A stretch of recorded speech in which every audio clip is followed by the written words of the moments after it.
Hello, and welcome to Think Fit, Be Fit podcast. My name is Jennifer Schwartz. I'm the hostess and creator of this podcast, where we are dedicated to effective thinking for potent exercise. Join myself, a neuromuscular therapist and studio owner in Alexandria, Virginia, along with my co-host for conversations and topics such as high-performance athletic training, how our brain codes movement in exercise or sports, all the way to fixing broken priorities that have been handed down to us by the fitness industry, and even all the way to yoga and functional medicine for holistic fitness. In this show, you will find podcast conversations with experts across the board related to these topics who are inspired by what they do and are passionate about getting it out there to those who are ready to learn. Ultimately, my goal is to provide the setting for facilitating these conversations that help us activate our individual and collective potential by feeding our brains to strengthen our bodies. New episodes are released on Wednesdays and secondarily on Mondays for 5 to 6 episodes per month. We would love to keep in touch with you via our newsletter at thinkfitbefitpodcast.com. Please sign up for our free newsletter so that you can dive deeper into these concepts and the conversations. I assure you that there is nothing like it in the fitness online space. It would also be my absolute honor to know that you are learning from this content. Please send us an email or leave us a message on our SpeakPipe link at speakpipe.com/thinkfitbefit. I look forward to learning and growing with you as we navigate complicated situations and thrive in our fitness. Before I introduce our guest and give you our announcements and a lovely conversation, I want you to think about something that you can do for 10 minutes a day that can change your health, improve your immune system, and help you actualize all the things that you want from fitness. The chemicals, the body, the sleep, the energy regulation, the mood regulation, all of that stuff. There's a magic ingredient, and it's a practice, and it's called mindfulness. And this is a term that has been painted and Instagram and memed, and probably not memed, Instagrammed and shown all over the internet, just thrown around this word, mindfulness. Well, my guest today has been working in this field and even taught at Stanford University's Health Promotion Center and has studied Eastern cultural studies to help us understand this word on a deeper level and integrate it into our life. Her name is Shirley Archer. Mindfulness, as I said, a word that's been thrown around, is a practice, and it's refreshing your mind for several minutes a day simply by being and experiencing the present moment. There's no need for incense or sitting in uncomfortable positions to achieve this. It can be done standing in nature for 10 minutes.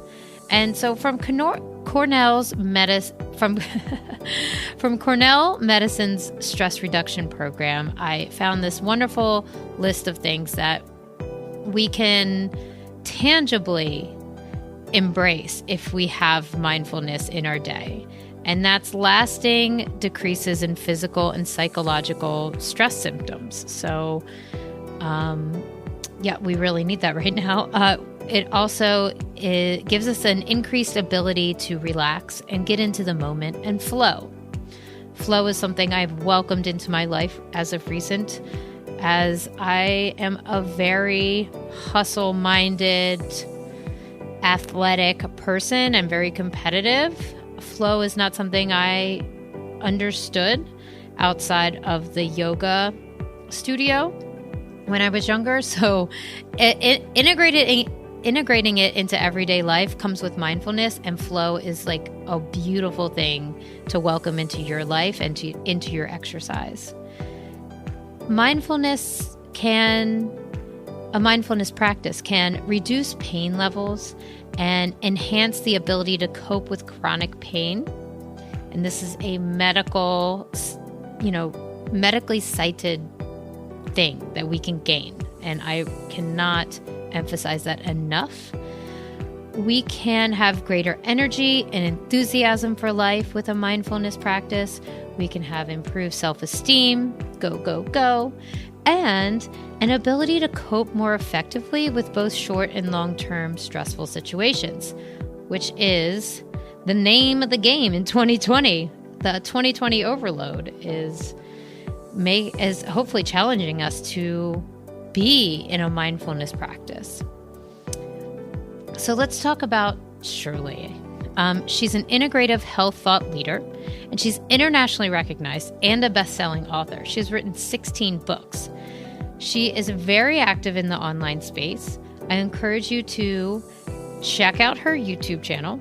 It's full of 10 to 15 meditation videos, 10 to 15 minute meditation videos, and I sent her playlist for meditation for coronavirus out to my clients because I thought it was that efficient and that great. She has a SoundCloud channel, and it's super cool. You can take her on a nature walk so that you can use the natural environment to enhance your fitness, enhance your mindfulness practice. Her Facebook, ton of activity on there as well. She has little mindful activities, being present exercises, and she's promoting mindfulness in very few minutes at a time, and I cannot recommend these resources more. She has membership-based classes, thousands of publications, and all of her socials can be found at shirleyarcher.com. Like I said, she's the author of 16 books. She's a graduate of Stanford University, Harvard University, and Georgetown Law. She was the 2008 Idea Fitness Trainer of the Year, which is pretty cool. The only one that I know, and I've been in this business for a while. So she has over 25 years of experience in mind-body holistic health and wellness. She's a former New York City attorney turned full-time integrative health advocate, meditation teacher, public speaker, author, and yogi. Through her Live Younger blog, over 1,000 magazine articles, books, podcasts, and videos, Shirley inspires people worldwide to take personal responsibility for creating optimal health and longevity through a mindful approach to healthy living, along with simple to apply tips based on Eastern wisdom and evidence-based information. So her publications include the best-selling books, features in the Washington Post, and even a 15-year career at Stanford University at the Health Improvement Program and Health Promotion Resource Center. And her master's degree is from Harvard in East Asian Studies. Today's episode, we cover Eastern wisdom and evidence-based mindfulness. And what evidence-based means, this is one of my favorite parts of this episode, because I'm choosing a evidence-based approach. And that is very hard because I also live and breathe spirituality and of one case studies. So I can't have enough of these conversations and practice in attaining evidence-based information. So we talk about opportunist and vanity marketing and how it has harmed the wellness and fitness marketplace. We talk about mental hygiene and present-based exercises, so how we can ground into the present. We talk about this wonderful and one of my favorite topics ever, which is the resilience of the human body. This episode, for me, it gives me a vision of what public health could look like.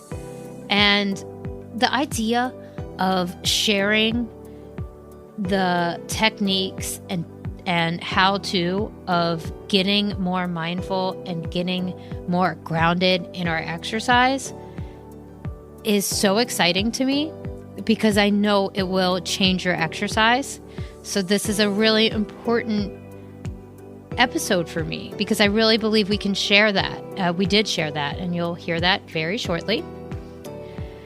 And these conversations, they always end up being special and something that I can learn from and be reflective about. So learning from someone who is a best-selling author and has essentially paved the way for health awareness, for someone like me, is such an honor. And I had an aha moment during this conversation where I realized that mindfulness is definitely a skill that could always get better. And for me, the mantra right now is going to be get out of your head, breathe, and be present. And for someone who has been practicing meditation for decades, since I was 16, 17 years old, I need these reminders. So I'm just going to go ahead and say you probably do too. I included a lot of links to her stuff, including its YouTube and the SoundCloud, and of course her website. I also included a Washington Post article that she was featured in about fitness myths. It was in 2013, but you guys, this is not groundbreaking from, a year ago. We are talking about ancient wisdom and using it in our everyday life and integrating it into our outlook and our joyful fitness practice. Okay, and just one really fun announcement is that I'm hosting a free webinar, really a masterclass on how to upgrade home exercise. So I focus on fundamental exercises, squat, lunge, push-up, burpee, plank, and make these exercises more functional for you to increase your strength, enabling you to recover from lingering tightness and maybe even injuries, because that's really where I focus my work in my everyday, like face-to-face, mask-to-mask client work, is giving people techniques and exercises on how to wake up these areas of old injuries.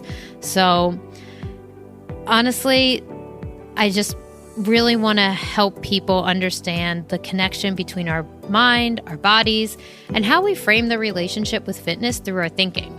So if our thinking's off, so is our exercise. And I've been doing this in person for 10 years, so I'm taking a stab at this webinar format, and I hope you join us. It's free, and all you have to do is sign up at movementpathways.com or just sign up for the newsletter and hit reply on the email, and I will give you the link to sign up. And I truly hope to see you there. It will, I don't have the date yet, but it'll be on a Thursday in the middle of the day, Eastern Standard Time. And I really am excited to share this stuff with you guys and my clients because I really think building a home exercise routine and a really smart way to approach it is a really good plan going forward. I really hate to see people get wrapped up on the idea that they have to go to the gym to get a good workout. Yes, you need equipment at some time, at some level, but not all the time. We can work on what we can control, and we can do it at home. This webinar does not require any equipment, any additional bands, but I will talk through some strategies on how to use really simple things at home and just body weight for the upgrade to the exercise. Anyways, sign up at movementpathways.com. You can find me on the web at impactyourfitness.net, at thinkfitbefitpodcast.com, and then on Instagram at Jennifer_Simone_Schwartz. That's my name. Anyways, I really hope you enjoy this conversation and hang out with us on social at thinkfitbefit_podcast on Facebook and Instagram. I literally just did a live to introduce this podcast, and I would love to hang out with you guys virtually. So let's do it on social.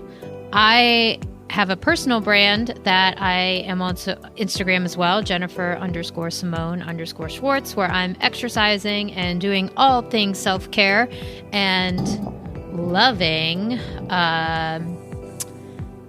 being mindful in my exercise. I'll show you how it's done. It's all grammed up. And last but not least, please join the newsletter so you can dive deeper with us and receive the invites for the webinar, for my course, and all the things that we are teaching and asking and discovering. So I think this is, being a think fit, be fit intellectual thinker requires a mindset of being a lifelong learner and holding beliefs that we can talk about in an intellectual way about our body and about our exercise. So we're doing that on the newsletter and a little bit on Instagram. So I hope to see you there, and enjoy this conversation and have a wonderful week. I've really had fun getting to know all your content and your publications. I went through a couple of your videos on shirleyarcher.com.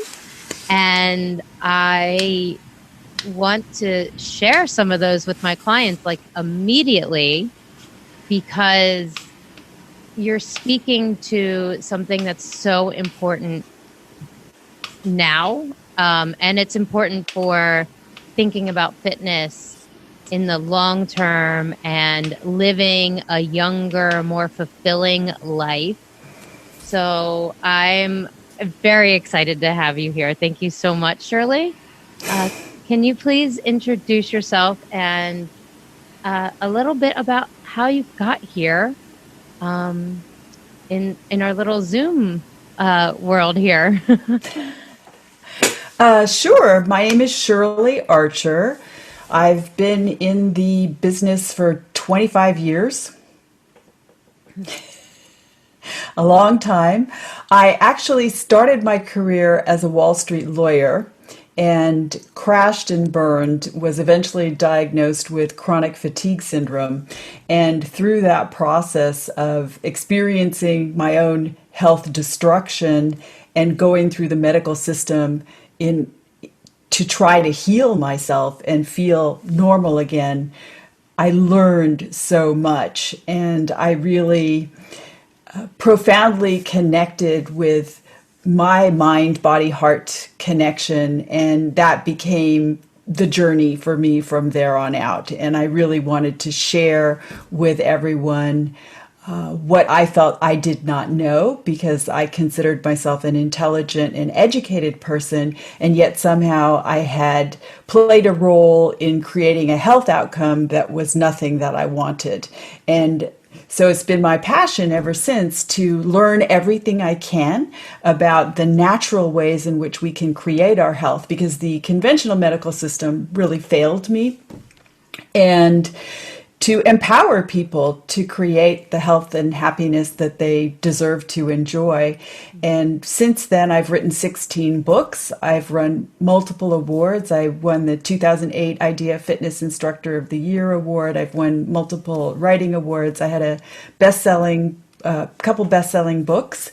And I worked 15 years at the Stanford Prevention Research Center as a health educator. So... Yeah. What is the Stanford Prevention Healthcare Center? It is one of the leading and pioneering institutes for preventive medicine. And the original founder, he just recently passed. He lived to his 90s. But he was one of the foremost researchers in the 1950s to connect the dots between what we eat, our nutrition, and exercise with heart disease. Before then, this was considered radical. People did not see that connection. It wasn't even until the 1980s that a lot of research started to come out about the role of exercise in promoting heart health. They really were not looking at our lifestyle habits and connecting that with our overall health. That I love that. I've been following Stanford on their strength and conditioning work, and their pain science work, which is just so it's prolific, it's bold, it's just wonderful, and I am so pleased to have some of that wisdom here. That's amazing.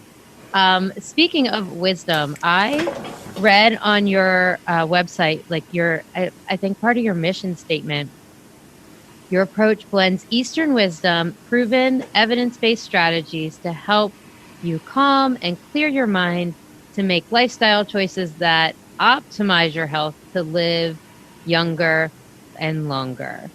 That I totally identify with. I love the word optimize. I love the term live younger. And I'm wondering when you met up and came up with that philosophy, or has it evolved over the 25 years? Thanks. That's such a great question. It's so interesting because when you work with the conventional medical system and they talk about normal or healthy, what they're really referencing is the absence of disease. And this is a baseline of health that isn't ideal. Not being sick is not really how we want to live. We want to be vigorous. We want to have energy. We want to optimize human potential for health and well-being, which is very different from the absence of illness. It's so interesting. I know you work with clients. I worked with clients for many years, and people would say, "Well, my doctor tells me everything is fine, but I feel tired and I don't feel good." And what I'm say to them is that what your doctor is referencing is that you're not sick. And that's very different from having optimum health. So we're going to work on boosting your health so that you can really enjoy your best health. And, that's something different for each person. And what I like about the combination of Eastern wisdom with evidence-based science is that we really are a very exciting place now when it comes to science, because for the first time, we can really know how to optimize our health. We know what the human potential for longevity is. They say we could, absent any faults, potentially live as long as 120. Like, nobody really wants to live to 120, but the human body can actually attain that. And what I like about the combination is that traditional practices really have focused on a holistic way of perceiving the body, the life, and health, and including the whole mind, body, heart equation, which is absent from conventional medicine, that really is looking at us as an organic being, and not it is now finally having the technology to start looking at how thoughts and emotions actually affect our physiology, but this is very recent. The latest neuroscientific findings are absolutely fantastic and so interesting. But what it's basically doing is substantiating a lot of this ancient wisdom. I can see that, and it also is very exciting to me. One of the things out of the neuroscience world that has stuck with me is that stress can change the structure of your brain. It can change the size of different, I guess, cells and like boundaries and membranes. And that to me is just a huge, it really speaks to me. It really speaks to me because we can change well into our, middle decades, later decades, later decades. And they, and that's something my dad doesn't understand, and and I had to be taught it. So it's definitely not something all of us understand, that stress and the other side of stress, which is exercise and mindfulness, can change the structure of our brain. But yeah, seeing the science, being able to catch up to these older wisdom concepts and philosophies is something that truly brings me joy. So speaking of that, you're someone that has had the experience to communicate this to a large amount of people. That just tickles me up and down. I just love it. So can you speak to being evidence-based, sharing on this continuum, and being in even the academic world, and what evidence-based means for you? Well, what was fascinating for me when I worked at the center, which was interdisciplinary, so there were exercise physiologists, there were cardiologists, there were nutritionists, people from all backgrounds. But what people don't really understand is that the purpose of researchers is to conduct studies, to design well-constructed studies with scientific methodology, and to create findings, to get those findings published, peer-reviewed, ideally in the top most respected journals, and then they move on to the next research findings. And they don't spend time actually sharing that information with the public. And I had been very fortunate at the time that I worked for the center, because there was a huge donation created to have a resource center for disseminating that information out to the public. And that was part of my job, was to help communicate the findings of research that were great in terms of what we knew about scientifically based ways in which we could successfully lose weight and keep it off, that we could reduce blood pressure through changes in lifestyle activities, that we could stop smoking successfully, that there were very exciting things that needed to get out into the public.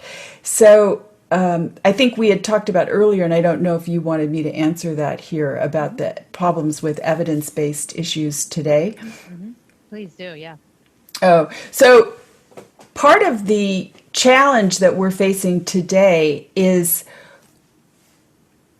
the proliferation of open access journals is a plus and a minus, because it's fantastic from keeping knowledge available to the public. So PLOS 1+1 is fantastic, top-notch, amongst the best journals, and is open access, and that's very valuable that we can have this.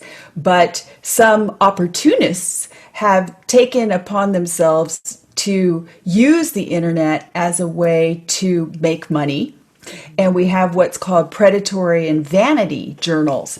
And so what we now have is a marketplace where one needs to be a very critical consumer of the information that you come upon, because it may have the appearance of a legitimate scientific journal, but actually someone has simply paid to have something published. They may or may not have even conducted a study. They make up data, they make up facts, and it's not peer reviewed, and yet it has all the appearances of legitimate information. And then you have media outlets which are equally illegitimate that then publish and spread this information. So one needs to be a very critical consumer of what you read on the internet, and that's why I think it's important that the public have resources like you, like me,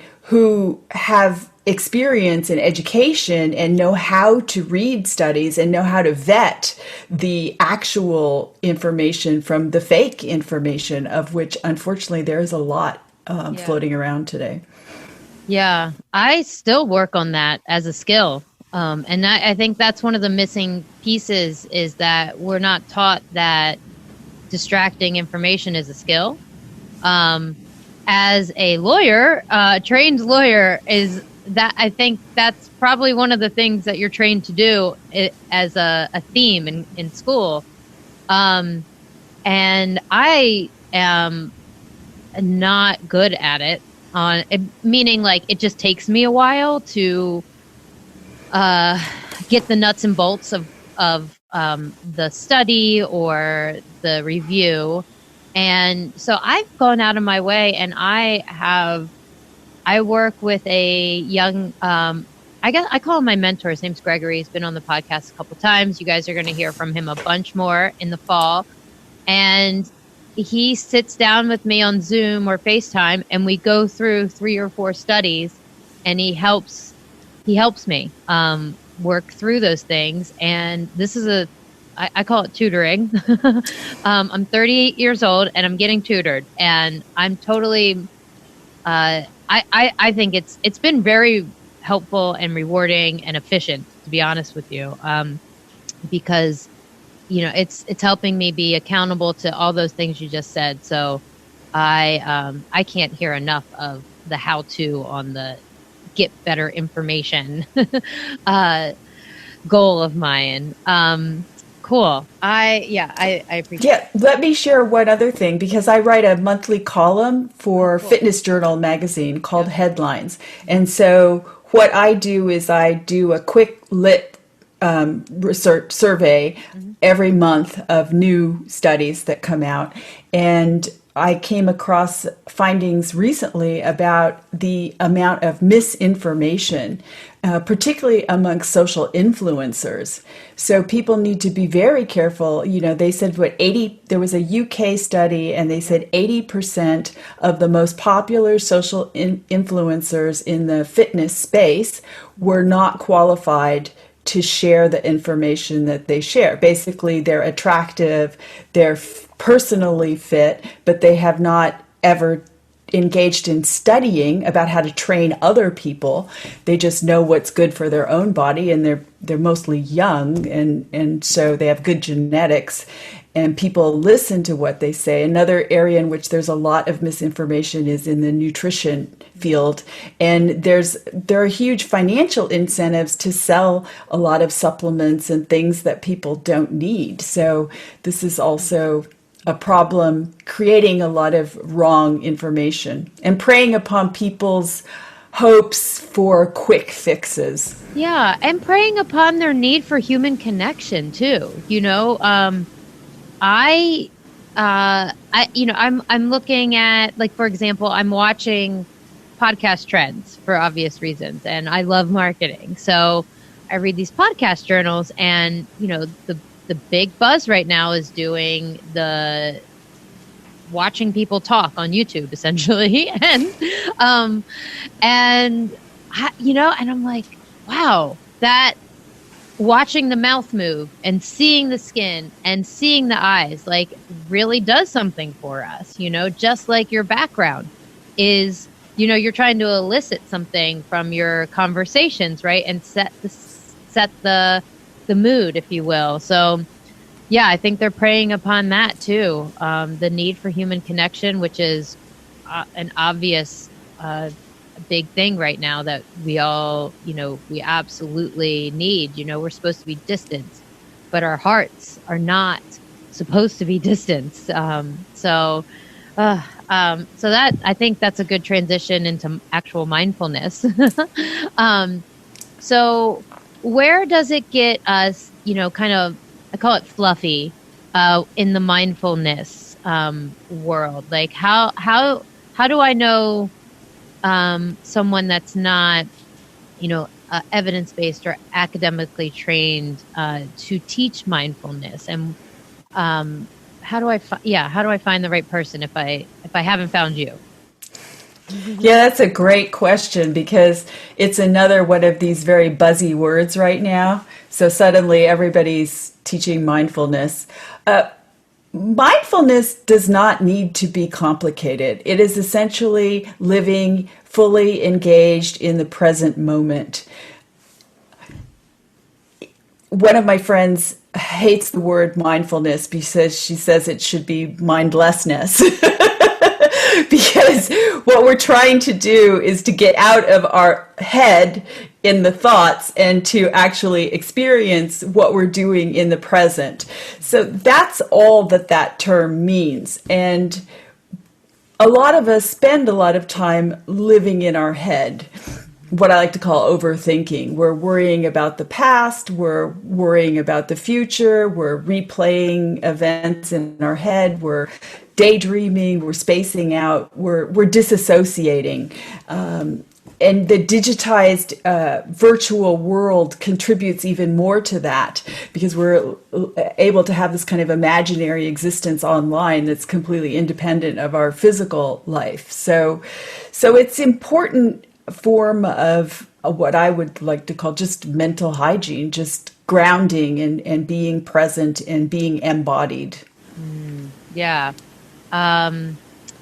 That brought up for me in the exercise world, we definitely throw around that name, that term, mindfulness. And one of the things that I see that instructors do that is the antithesis of mindfulness is they try to overload their clients with cues and instructions and feedback. And then the trainer starts talking about their lunch and their boyfriend or whatever. And, anybody who's tried to learn how to swing a tennis racket or a golf club in their adult life knows that you cannot focus on more than one thing at a time.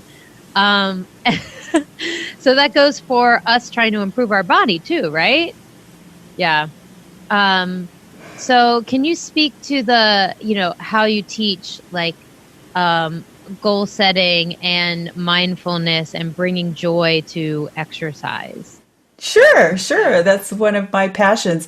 Yeah. Well, what I like to do before I start every session, which I would love for every trainer to do, is I just take 1 to 2 minutes to get present.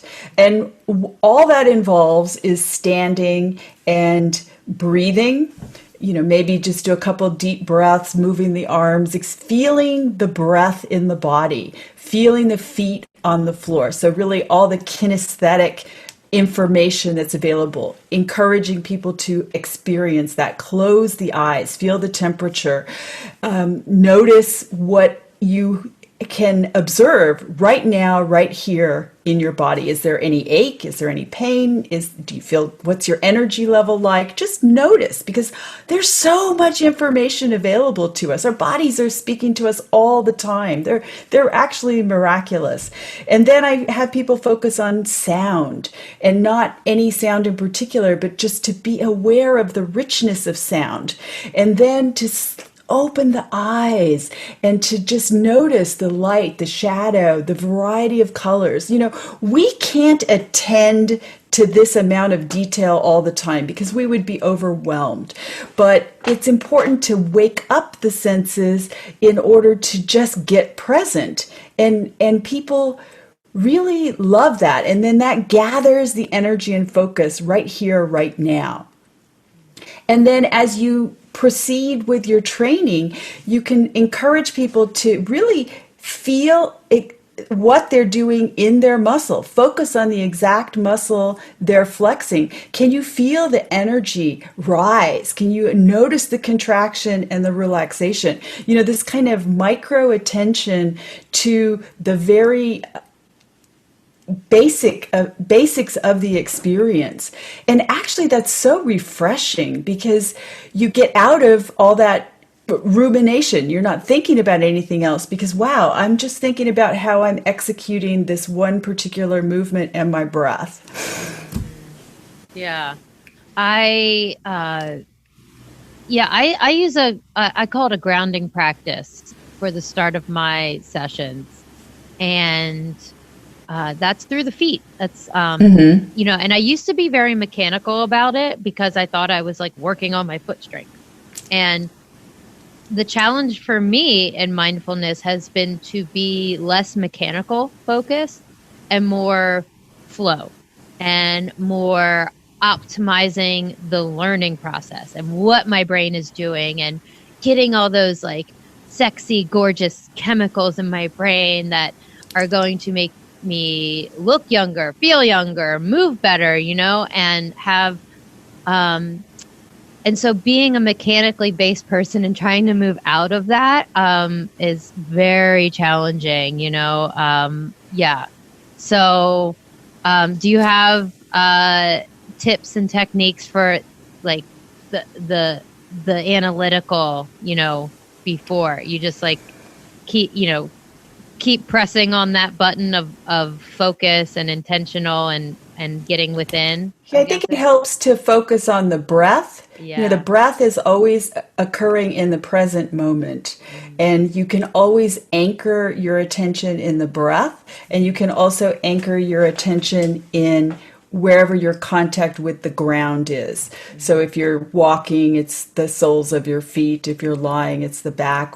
So this is a very immediate impression. And if you keep connecting with that, then it helps you get out of thinking about what you're feeling and actually just being with the experience. I want to share a story about one client I worked with when I was taking a group on a meditation, a mindful walking experience. And she showed up and she was very excited. And I said, well, we're going to go for 45 minutes. And she said, oh my gosh, I have knee arthritis. I didn't realize that we would be gone for that long, and I can't walk more than 15 minutes. So I said, okay, no problem. We'll stay here. We'll do some things here for a while. Then we'll walk. And then when we get to the 7-minute mark, I'll let you know and you can turn around and go back and you'll be fine. And I took them through a mindful warm up and different present-based exercises, and then cued them through. And we did a lot of things accessing nature. That's why I like being outside, because nature is very rich in sensory cues that keep you in the present. And I let her know, and she's, she kind of winked at me. She's okay. And she kept with it, and she made it to the whole walk. I get chills right now. And she was tears in her eyes, hug at the end of the walk. And she said, I haven't walked that far in years. And what it was that the label of arthritis and the fact that her doctor had said, you can't do this, you can't do that, she had bought into this limitation. And by being very present and by staying connected to actually what she was feeling each moment, yes, I can take this step. Yes, I can take this another step. I'm okay with this. I'm feeling good. Just constantly staying in touch with what she was experiencing right at that moment, she was able to do it. That's awesome. Yeah. I live for those moments. That's my job, so I get it. That's beautiful. But that's what, being able to get out of the head and out of the labels and into just your actual experience, you have this potential that you can tap into that you may think you don't have. A lot of our limitations are in the mind. Mm-hmm. Yeah. I often want to know, the thought experiment that I like to give my clients, and sometimes in the newsletter, centers around this idea, are you convinced that you can live out the potential of your body? How have we taken a minute to think about the like an optimistic swing, not necessarily like everything goes downhill, like that's obviously what we're conditioned to believe. And can you even imagine like stepping out of that mentally, and what would that do to your fitness? I play with that all the time, and I play with it in a way to say, how are there 80 different ways I can ask this question, so I can just keep asking it and keep reminding people, Well, absolutely. I mean, I love the research that shows that even in your 70s, through consistent training, people can build muscle mass. I mean, that is incredibly exciting. You can, it starts to slow down after 80. Yeah. But through your 70s, I mean, this is spectacular. You can keep building lean body mass. This Yep. is how resilient our human body is. And that's not even, I mean, in my brain, it's not controversial at all to see it, believe it, and read it, because there's amazing scientific research on how, they'll like cast somebody and see how much protein they need to keep a muscle, and then, take that data and apply it to someone who has sarcopenia, yeah, muscle loss that is associated with age, which is very natural, very normal. And then they see 200% strength gains in just a few, I'm going to say as little, probably, I feel safe saying 3 weeks, up to, they'll probably study someone for what, like 6 months at the most in a strength training protocol. And yeah, that stuff is not controversial for me to believe, but I would think that if I told my dad that, or even someone in their mid 30s that has an old injury and they're like, no, this is my injury. This is what holds me back. And when you tell that to someone and they have a lot of resistance internally, I can see that happening a lot. So yeah, there's not enough ways to say it, Right. And this is what mindfulness helps with, because it helps you connect not with this preconception of what you think you can or cannot do, but where you are right now today, because we're a living organism and that's changing all the time. And where you are today is not the same as where you're going to be tomorrow, and it's not the same as yesterday. And it's that, what they call in Zen sort of beginner's mind, but it's just taking each moment fresh, bending your knee. How much can you do? I don't know. It's different today. Yeah. We wake up with a new body every day. And,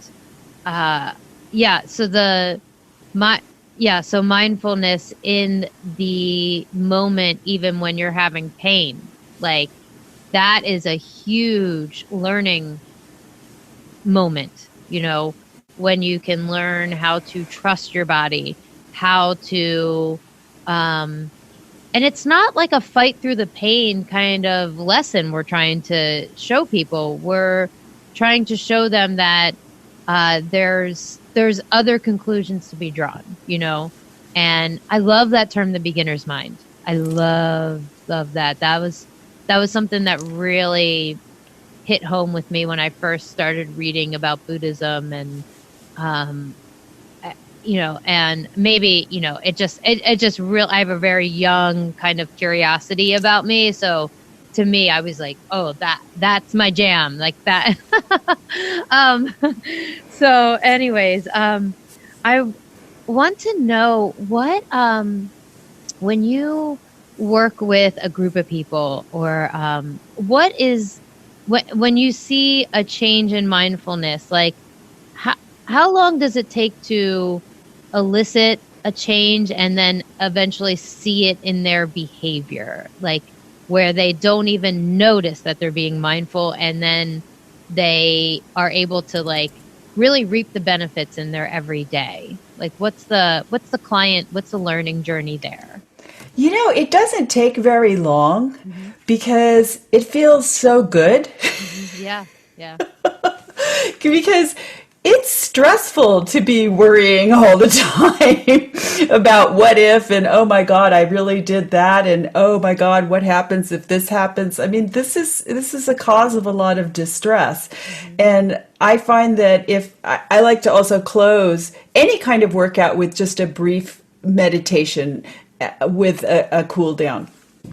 And once people get used to that, because I'm teaching relaxation skills, learning how to connect with the breath, learning how to progressively relax the muscles. These are skills that anyone can learn and can be useful. Let's say you just can't fall asleep at night. You learn how to contract and relax and release tension, and you can go to sleep more easily. But so people, once they start experiencing the fact that they have this inner peace and calm, that there's this deep reservoir of stillness and peace within, then they want to experience that more. And I tell them, it's not me. I'm helping you access what's already inside of you. I'm facilitating you to get in touch with that part of you that knows calm, that part of you that knows how to simply rest and be. And so, I 2 weeks, people are sold. For once they're surprised, twice they're like, after another week, they're like, this is really great. And then they start seeing it trickle over into other aspects of their life where they are able to fall asleep more easily, where they're not losing their temper as quickly, where they have more patience. And the benefits are there because they realize, wow, I don't have to just react. I can breathe and be. Yeah. That's so how do you recommend that people measure their mindfulness? Or, is it like a goal, like something tangible, like we can measure, like body composition, or how many steps we can do in 2 minutes, Of course, in research, they have inventories, trait inventory surveys you can take that actually can assess trait mindfulness, but I don't think we need to go to that extent. Personally, I think that it takes practice, and it's better to, you don't have to meditate, but being quiet for 5 minutes on a consistent basis is a way of creating a habit of mind, just like brushing your teeth or taking a shower. It's a habit. And when you start training your mind to be peaceful, then you start noticing when you lose it. And you'll know over time because you start becoming more and more aware. And that's just a progressive journey. It is a discipline, and you train your brain. You talked about the structural changes. There are structural and functional changes in the brain that occur from a regular meditation practice. And it is like training your biceps. It is something that is developed over time. Yeah. I think that we would see changes in like a functional MRI, right? In that type of reading where they show the different colors, and the way that I've been connecting with the idea of mindfulness is helping people with, their old injuries, and through pain science, which I am always amazed. Every time I learn something from that world, I'm like, wow, I'm so glad we are studying the experience of pain, and not and not the just the disappearance of it, like it's some binary black or white thing. Yeah. So what is your you've been talking and writing about nature often. How do you teach that where you are now, which we haven't even, and how do you facilitate that in the virtual world? How do you bring in nature to the virtual? Or just tell us about what you're learning in the nature space and why you're doing it. I kind of skipped ahead there. No worries. So after working with people for 25 years in this fitness and health, integrative health space, I really see nature as a very effective pathway to stimulate mindfulness and also reawaken people to the simple joy of movement and being alive. And I'm also reading a lot of the research related to what they call green exercise and all of the benefits. So there's something more to being active outdoors than being walking and running on a treadmill. You get a multiplicity of benefits from the outdoor stimulation. And they found that even the color green creates a sense of soothingness. So what's interesting about the same kind of workout from indoors to outdoors is that what we find outdoors is that we have actually more energy. We feel more energized. We're less likely to get fatigued, and yet we have a relaxation around that energy. So it's this calm energy, which is great. I mean, that's what we all want. It's alert, but not tense, not vigilant, but awake and really ultimately alive.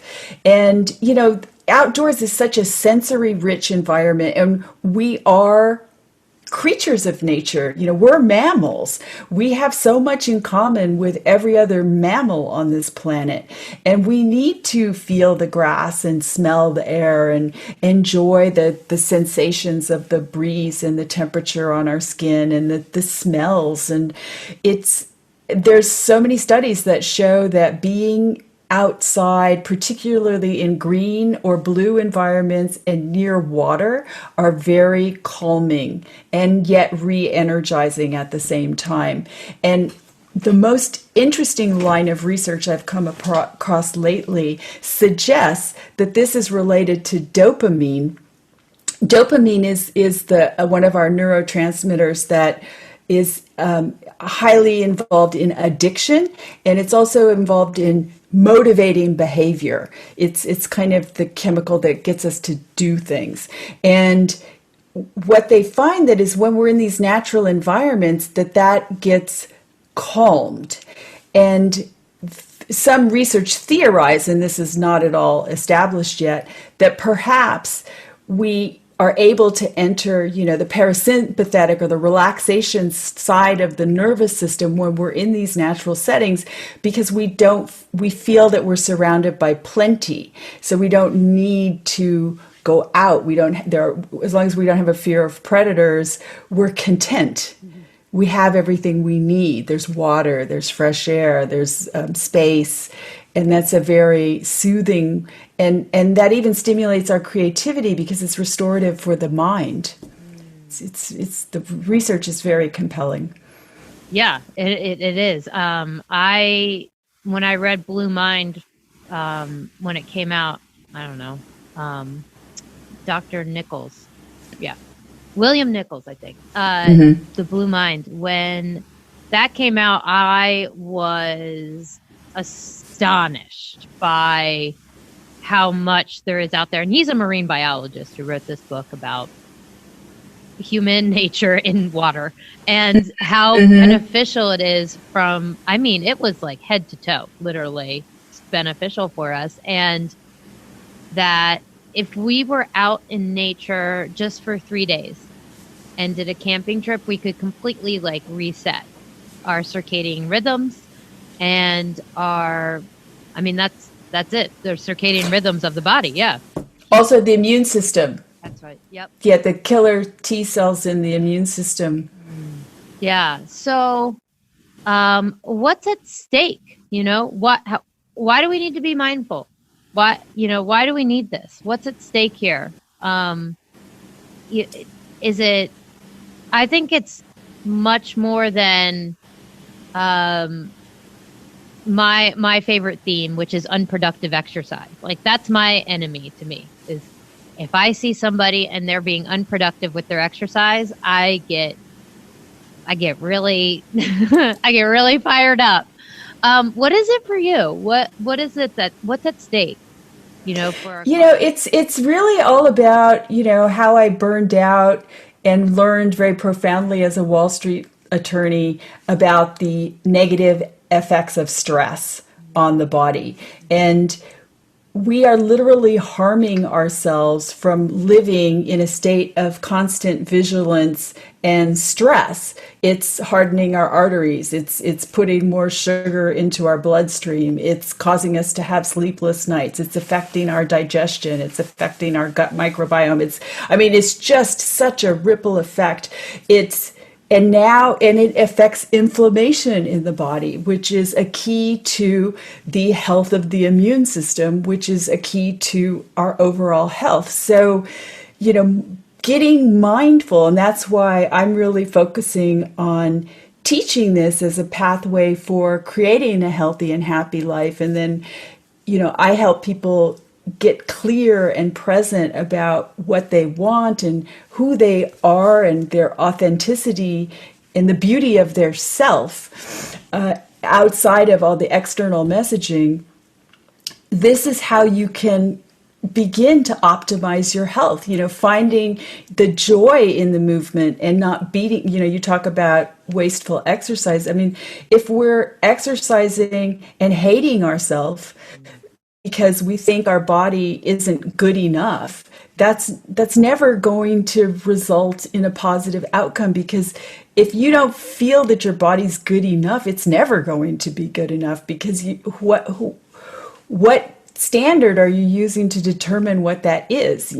So when we return to authenticity and start feeling how we feel, if you feel good, if you have energy, if your body moves how you want it to move, that is really going to open the door to very positive, productive training and joy in just everyday life. Because that's, I think if anything this pandemic has taught us, that's all we got, Yeah. Yeah. So, I got a few different things in my head here. One, okay, so I'll start with this wonderful analogy that Malcolm Gladwell has about our society and sports. So this metaphor he has, that a soccer team, when you want to improve a soccer team, you actually start with the worst player on the team, because it's a weak link sport. So if you get 11 people out there and you have 2 of them that are not up to par, they're at 60% today, that is going to impact you throughout the 90 minutes. Okay, there's no doubt.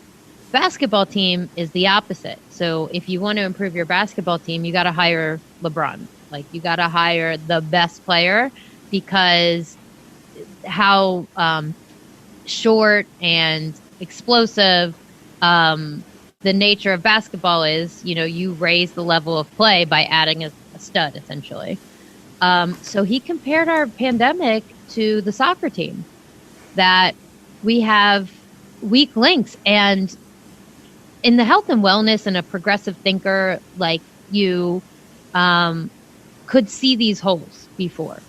You could see that, all that success that you think you have is not real, because you're living in this, you're not seeing the weak links, we're not seeing and when it comes to health, this undercurrent of our mindfulness and the undercurrent of our belief in ourselves, that thing you just spoke about, that's our weak link. And that's the thing that we can raise, and that it can improve our game. The only thing that we have, which is that joy, which is our sovereignty and the freedom that we might feel within our body. And if we don't have it, we're screwed right now, no matter what your economic or because I've talked to several of my friends. I've been a massive connector during this time. I know you're not surprised to hear that. But I've felt more connected to people than I ever have since March. And my friends of very high socioeconomic status some of them are absolutely miserable, because they missed these weak links. They missed these players on their team. And so I would be so upset if somebody if they came across my podcast and didn't get to your site and what you're doing now, because these are the weak links. These are the things we can work on. And something you said in our initial call was, nature wants us to be healthy. And I wrote that down because my heart exploded. I think that's one of the most beautiful things I've ever heard. So, tell us about your virtual space, what you're doing. I've spent some time on your site, and I love it. So please tell us everything. Oh, thank you so much. And I love your analogy about the weak link. That's so powerful. I love it. Yeah. Yes, so I have created a website with 4 pillars: happiness and mindfulness, health and fitness, home and nutrition, and beauty and style.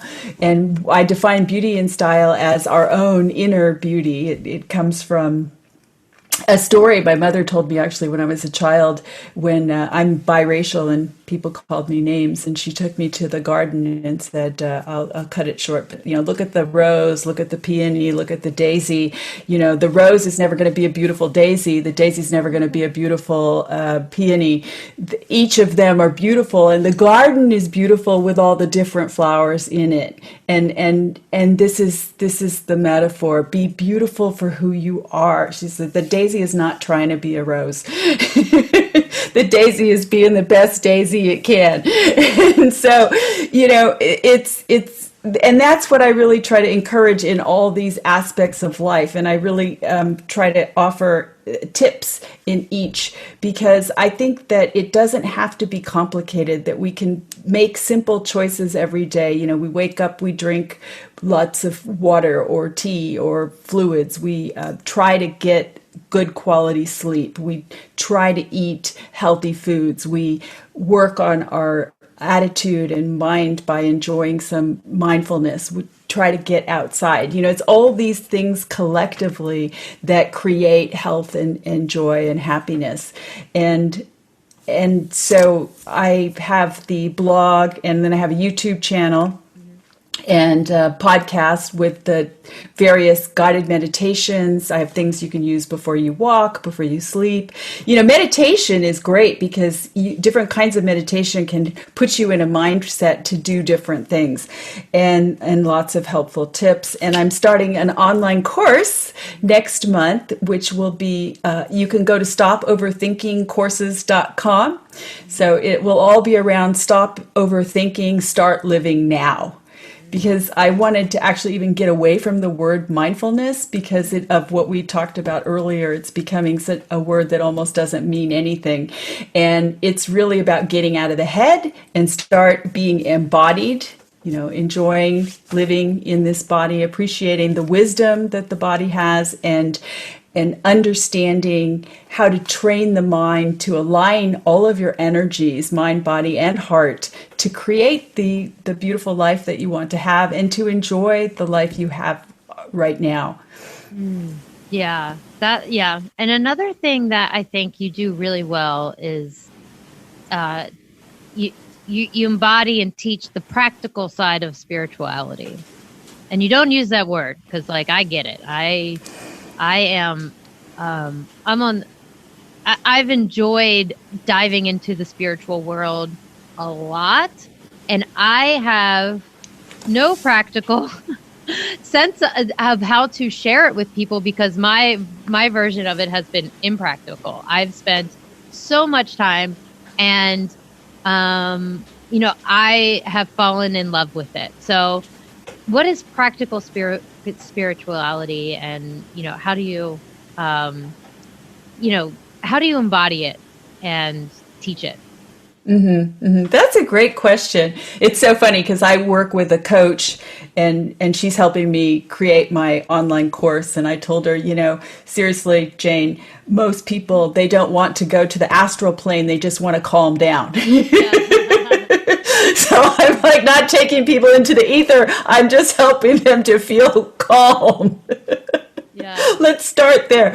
But so I think that's practical spirituality. But I think I try to stay away from that word because it's loaded and everyone has such a different idea as to what it means. And I think if I wanted to come to what I would think is kind of a universal definition, there are certain questions in the universe that can't be answered by science. Like, why is there life? Yeah.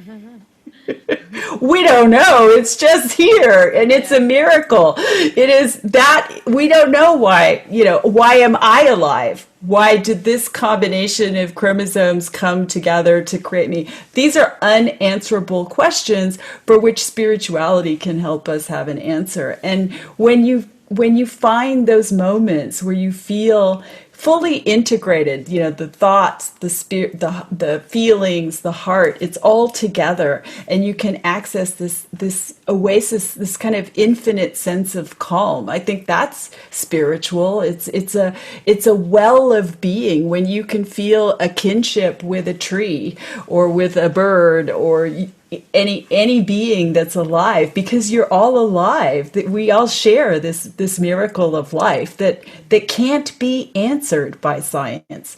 And so, why is there a universe? Who knows? What is infinity? I mean, my God, I mean, if you start thinking about that, you're never going to sleep. Yeah. Yeah. Yeah. And yeah, those are I'm constantly calibrating, new questions about it. I'm like, oh wow, like but it funny stuff aside, I mean, it's made me more, the whole process, I'm more effective, I'm more efficient with my time. Because, I have a really good sense of why it's important and the joy that I want to spread. This is an infection. This is a virus that I want to spread. I want people to enjoy and savor the moment of exercise. Like the fact that I feel privileged to exercise, and that because it's a privilege, like if, my mom taking me to the Six Flags when I was younger, like I got a ticket to get on the roller coaster. You better enjoy that, because that's not something you're going to get tomorrow. You get to get that ride one time. And I want to spread that to the exercise world, to say, savor this moment. And it can be hard. It can be easy. It can be whatever you want it to be. Having an appreciation for it, and not so focused on the numbers and the watch readings, So yeah, I love it. What did we miss? What did we miss? I'm just so in the moment here that I want to Yeah, I'm having so much fun talking. I just really love your energy, and I love talking to someone who's like-minded, and I'm really enjoying it too. I think we covered most of these issues, right? Mm-hmm. What are you so you're working on the course now. Are you writing Yes. too? Yes. Well, I want to. So, my thesis is really that mindfulness is the foundation for creating health in all the other pathways, enjoying and savoring movement, and taking fitness as far as any individual wants. If your goal is to run marathon or do 100-mile endurance runs, that's great. If your goal is to walk around the block and feel great, that's great too. It's individualized, and joy is dependent on what is resonating with your heart. Then, mindfulness in eating. How do we savor the foods that nourish us? How do we take a moment to enjoy that? Sleep, relationships. I want to develop courses in each of these things, because I think conscious awareness and present pleasure. I mean, there's a lot of pleasure in being in the moment and being alive, and cultivating that is a real key to creating this happiness and joy. So I want to write a book that looks at these different pillars and categories. So my first goal is to get the online courses launched, and then I will write a book to make it easy. It's I think what it is really a summation of a lot of lessons I've learned over 25, 30-year career of working in wellness and working with other people, trying to help them achieve more wellness, and the lessons I really want to share. I think Yeah. as you get older, you really want to share this information to help other people. Yeah. And then do you do a lot of work, I guess, in person? You mentioned some walking. Oh, yes, great. Oh, I forgot to mention, I've also created a Facebook group, which anyone can join. So you can find me on Facebook. I think it's Mindful Moments, Mindful Meditation, Mindful Living Moments with Shirley or something like that. I don't know. Look for Shirley Archer. You can find me. Something like that. But every weekday I'm offering a meditation, but I just started doing a talk yesterday, so I might offer a talk on one day, but really short. No, the longest is 15 minutes. I mean, sometimes it's 5 minutes, 10 minutes, just to help people along with to maintain a daily practice, because it's really the training of the mind requires habit. I recently got certified as a forest therapy guide, which is Shinrin Yoku or forest bathing, which I love. But the pandemic has made, group activities a little challenging right now. So most of my teachings are with Zoom. But surprisingly, we can even do nature walks with Zoom that work quite well. And Cool. you can, yes, it's amazing. So we get on our smartphones and I can guide you with meditations and what we call in forest bathing, we call them invitations. Find a tree that's beckoning you and sit together with it for 10 minutes, or float with the wind, whatever. I've got a tree I hang out with. He's, it's right on the park, 2 blocks from my office. So, most of us do have a very good tree friend. It's surprising once you start talking to people. Trees are fantastic. Yeah. I mean, similar to spirit animals. Like they've seen a lot. That's the message that I get from I like the term forest bathing. I was recently just exposed to that as a term, and it's just great. So you can teach people how to get into those moments with forest bathing. Right. Basically, it's just mindfulness in nature, and you start out with meditation to help bring people into a different frame of mind, and we do a series of invitations in nature, and it encourages direct experience of nature. So you try to get out of the thinking and feeling the bark, feeling the grass, smelling the scents, very sensory and direct. It's a direct experience of nature, and then engaging with your how you feel in that moment. And it's very, very powerful, and they've done a lot of research around it. It was invented by the Japanese in the 1980s as a formal practice. I mean, people have been enjoying nature since as long as there's been people, but as a formal practice and as something where they measure blood pressure and cortisol levels and the 3 days in nature that the immune system benefits and creativity, and all these findings have come as a result of the tremendous health benefits. Yeah. That's interesting. I could definitely get into that. I love that we can measure the health benefits of especially the immune system in nature. And that's a message that we're not hearing enough, especially here in the States, that, we have control over our immune system in many ways. And that, I mean, something as walking outside and having a moment, can help you. And, so that's as little as 10 minutes. They just published a recent Cornell University study, 10 minutes, physical and mental health benefits they can document. Oh, that's amazing. Well, I feel like we got everything in, and I just feel so warm and happy inside after talking to you. So thank you so much. Yes. Yeah. Any last pieces of information that we need from you? I think people know how to find me for Yeah. my website, shirleyarcher.com, and then they can find my courses or join the meditation group. And I'm happy to answer any questions. If people have questions, they can write to me.